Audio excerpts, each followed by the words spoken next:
Hi everyone, Assalamu alaikum. Welcome my dear lovely viewer, Master House 24. I am Mohammad Mukhtar Hussain, English channel মোহাম্মদের academy সবাইকে স্বাগতম শুভেচ্ছা এবং অনেক অনেক ভালোবাসা জানাই।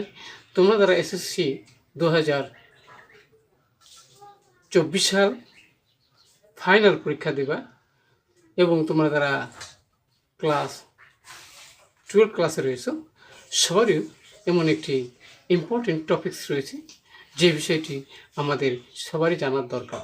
সেই বিষয়টি কি? সেই বিষয়টি হচ্ছে বন্ধুরা suitable phrase or words how to use in English grammar. অর্থাৎ এখানে গ্যাপের মধ্যে শব্দ আছে, সেই শব্দগুলো ফ্রেজগুলো কিভাবে আমরা ইউজ করব আজকের ভিডিও থেকে চমৎকারভাবে সে বিষয়টি তোমরা জানতে চলেছ। আর তোমরা যারা আমার চ্যানেল নতুন হয়েছো অবশ্যই চ্যানেলটি সাবস্ক্রাইব করে রাখবে। তোমাদের মোবাইল, ল্যাপটপ, কম্পিউটারে ভিডিওর নোটিফিকেশন নিয়মিতভাবে পেতে চাইলে আর যারা সাবস্ক্রাইব করছো থ্যাংক ইউ সো মাচ।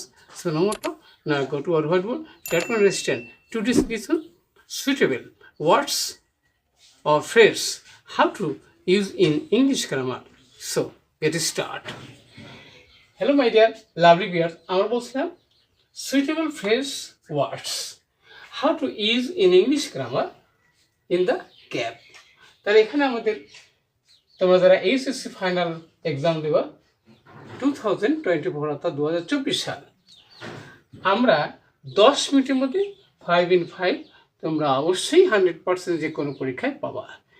আমাদের এপিসোড হচ্ছে 202 অর্থাৎ 202 নম্বর ভিডিও, যেটি চিটাগাং বোর্ডে 2019 সালে এসেছিল। তোমাদের জন্য ভেরি ভেরি ইম্পর্টেন্ট। অবশ্যই বিষয়টি জানতে হলে আমার সঙ্গেই থাকবে, নো স্কিপ। তাহলে প্রথমে আমাদের যে ফ্রেজ আর ওয়ার্ডসগুলো রয়েছে সেগুলো আমরা মিনিং জানব এবং এই গ্যাপের মধ্যে সেগুলো কিভাবে ইউজ করতে হবে, কোথায় কিভাবে আমরা সেটি ইউজ করতে পারবো সে বিষয়টি সুন্দরভাবে জানতে পারবো। যে কোনো ক্ষেত্রেই একটি ভেরি ভেরি ইম্পর্টেন্ট। তোমাদের এইচএসসি পরীক্ষায় যদি ভালো না করো ভালো বিশ্ববিদ্যালয়ে চান্স পাবো না। অবশ্যই প্রত্যেকটি বিষয়ে ভালো করতে হলে তোমাদের মাইন্ডফুল হতে হবে, যত্নশীল হতে হবে। তাহলে প্রথমে দেখো বন্ধুরা, নো সোনা ভ্যাট কোনো কিছু হতে না হতে, যেটি আমরা কনজাংশন হিসেবে চিনি। আনলেস যদি না, এটাও কিন্তু কনজাংশন, এটা আমার ফ্রেজ হিসেবে ব্যবহার করতে পারি।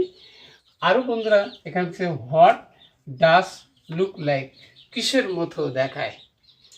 এখানে ইন অর্ডার টু উদ্দেশ্য, যেটি কোথায় আমরা বসাবো এই গ্যাপের মধ্যে অবশ্যই আমরা সেখানে জানতে পারবো।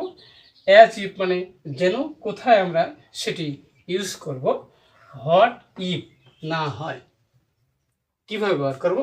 দেয়ার মানে সেখানে অ্যাডভার্ব, অথবা এটিকে আমরা ইন্ট্রোডাক্টরি সাবজেক্টও বলে থাকি, সেটা কোথায় ব্যবহার করব। লেট অ্যালোন দূরের কথা। ওকে, তারপর আমরা বন্ধুরা ওয়াজ বর্ন জন্মগ্রহণ করেছিল, আর ইট মানে ইহা প্রোনাউন।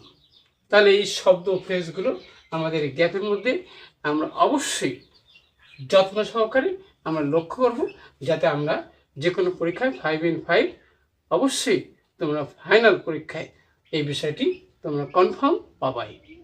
তাহলে প্রথমে দেখো বন্ধুরা, accessibility to higher education in our country is very difficulty.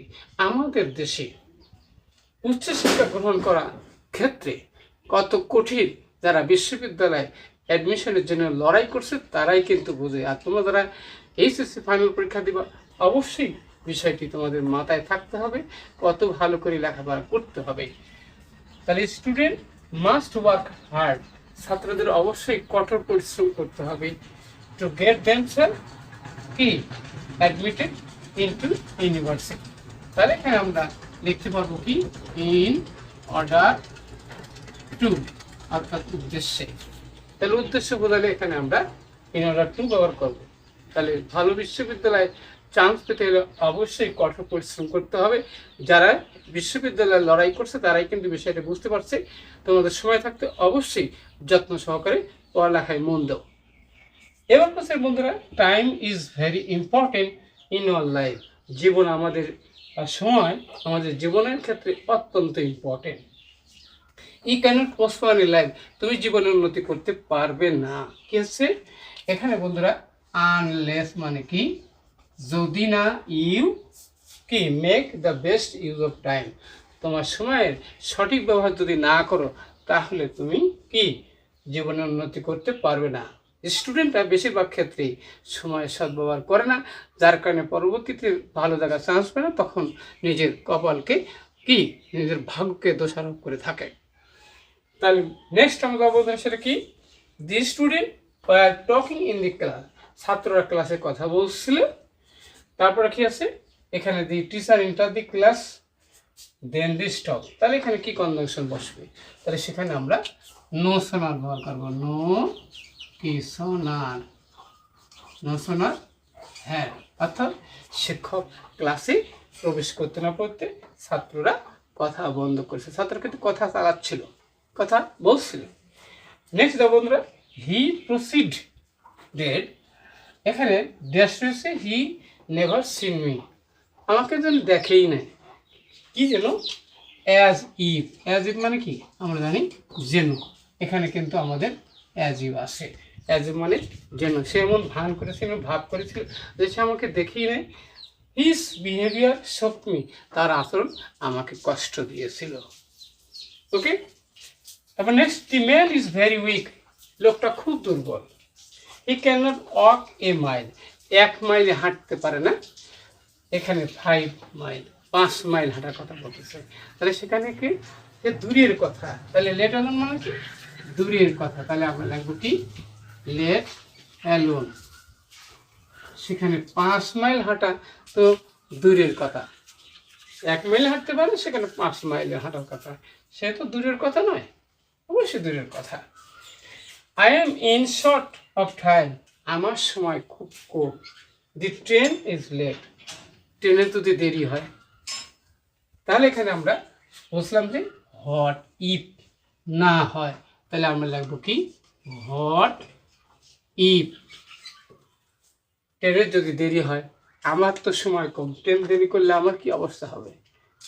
ওকে, আমরা বুঝতে পারছি। এবার বন্ধু বলছে যে once dash live a farmer, তাহলে একদা এক কৃষক বাস করত। তাহলে এখানে আমরা ব্যবহার করবো সেই ইন্ট্রোডাক্টরি সাবজেক্ট, আমরা যেটাকে বলেছিলাম যে দেয়ার, সে দেয়ার এখানে আমরা ইউজ করব।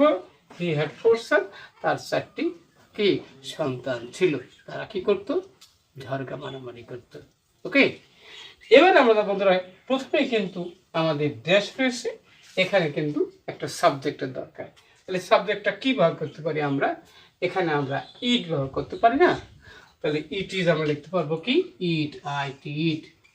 ইট ইজ আনফর্চুনেট, দুর্ভাগ্য, that many student spoil their time by using Facebook, দুর্ভাগ্যের বিষয় আমাদের ছাত্ররা পড়াশুনো বাদ দিয়ে তারা ফেসবুক নিয়ে অল টাইম ব্যস্ত রয়েছে, সময় নষ্ট করছে। তাহলে আসলে কি তাই? সময়ের কত দাম? যারা পরীক্ষায় খারাপ করছে, পরীক্ষা ভালো করছে না, তারা কিন্তু এখন হারে হারে বুঝতে পারছে। এবারে নেক্সট আমাদের লাস্ট যেটি রয়েছে, Zainul Abedin was a great artist, Zainul Abedin একজন কি বড় চিত্রশিল্পী ছিল। এবার সে কি ইন কিশোরগঞ্জ, কিশোরগঞ্জে তাহলে তার কি হয়েছিল? তাহলে আমরা বলছিলাম যে ওয়াজ বর্ন মানে জন্মগ্রহণ করেছিল। তাহলে আমরা এখানে লিখব কি? যে কি হি ওয়াজ বর্ন, তার জন্ম হয়েছিল কিশোরগঞ্জে।